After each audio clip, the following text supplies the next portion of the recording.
Bonjour à tous et bienvenue dans cette nouvelle Open the Boîte. Aujourd'hui on ouvre Shining, le jeu du film éponyme de Prospero Hall.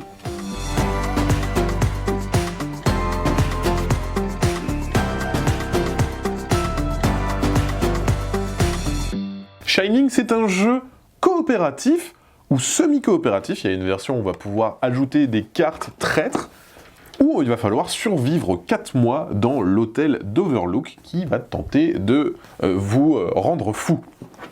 Qu'est-ce qu'on trouve dans la boîte? Alors ça se passe dans l'univers du film Shining, on voit là la petite référence à la machine à écrire. Dans la règle du jeu, on va vous expliquer le mode coopératif, où il n'y a pas de fou, mais on va devoir se battre contre le jeu et survivre, et une version justement avec un traître qui va tenter de vous assassiner. On a d'abord le plateau de jeu, alors je vais le mettre sur le côté. Le plateau de jeu, donc c'est ici que vous allez vous déplacer. On voit qu'il y a les différentes pièces de l'hôtel. On retrouve donc le salon doré, le bureau, la loge et bien évidemment le fameux labyrinthe. Et on va se déplacer dans ces différentes pièces pour pouvoir récupérer ces jetons. Voilà, donc les jetons avec la magnifique moquette de l'hôtel. Ces jetons, en fait, ça va être des jetons qui vont vous permettre de combattre contre la folie. En gros, vous allez piocher des cartes qui vont vous donner de la folie, et ces jetons vont vous permettre de ne pas tomber dans la folie. Sachant que l'alcool n'ont pas des chiffres, c'est juste un multiplicateur. Vous en avez 2, ça vaut 4, vous en avez 3, ça vaut 9, etc., etc. Ces petits jetons, ils seront présents, fesses visibles, dans les pièces. Donc on aura envie de se déplacer pour aller les récupérer, pour justement ne pas céder à la folie. Et ces petits jetons-là seront disponibles ici. Tous les jetons supplémentaires sont mis dans une réserve commune. Donc en fait, cette réserve-là, elle est commune à tous les joueurs. Si elle est épuisée, ça va être problématique pour nous. Comment elle s'épuise? Quand on se déplace, on peut se déplacer gratuitement d'une case, mais si on veut se déplacer de plus de cases, donc fuir par exemple, on va devoir défausser ces jetons de la pile commune. Donc là, pareil, si vous êtes un traître, peut-être que ça vaut le coup de se déplacer énormément, mais si vous n'êtes pas un traître, il va falloir économiser ces jetons. Pourquoi? Parce qu'on a ces jetons points de vie. Chaque joueur aura 3 points de vie. S'il perd ses 3 points de vie, un seul joueur perd ses 3 points de vie, c'est la fin, c'est fini. Soit le traître a gagné, soit tout le monde a perdu. Voilà, donc ça c'est vos points de vie. Comment on va se déplacer? On va se déplacer avec ces petits pions. Donc ça, regardez, c'est magnifique. La fameuse Room 237. Donc ça, hein, c'est un jeton premier joueur, tout simplement. Mais ça fait aussi porte-clés. Donc si vous voulez, un petit porte-clés. Les petits jetons, ils sont représentés par ces personnages-là. Voilà, donc vous allez vous déplacer sur le plateau avec ces pions-là. Vous avez un petit cube rouge, c'est le compte-tour. Vous avez 4 mois à tenir.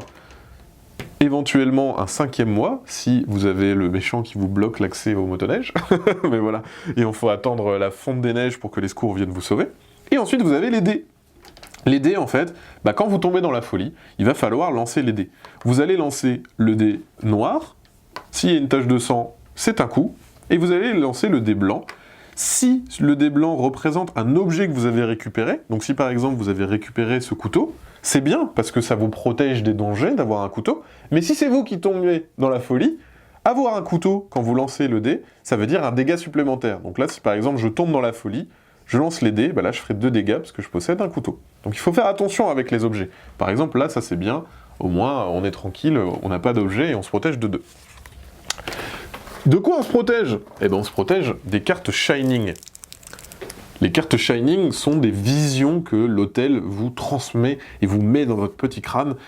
Et l'intensité, donc c'est le chiffre en haut, plus c'est fort, plus l'image est dure à accepter.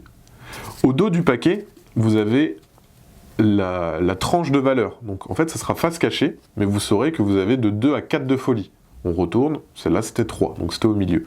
Bien sûr, c'est des scènes emblématiques du film. Si vous avez vu le film, normalement, c'est des moments clés. Là, par exemple, c'est de 1 à 5. Donc on ne sait vraiment pas ce qu'on va avoir. Coup de bol, c'était un 1.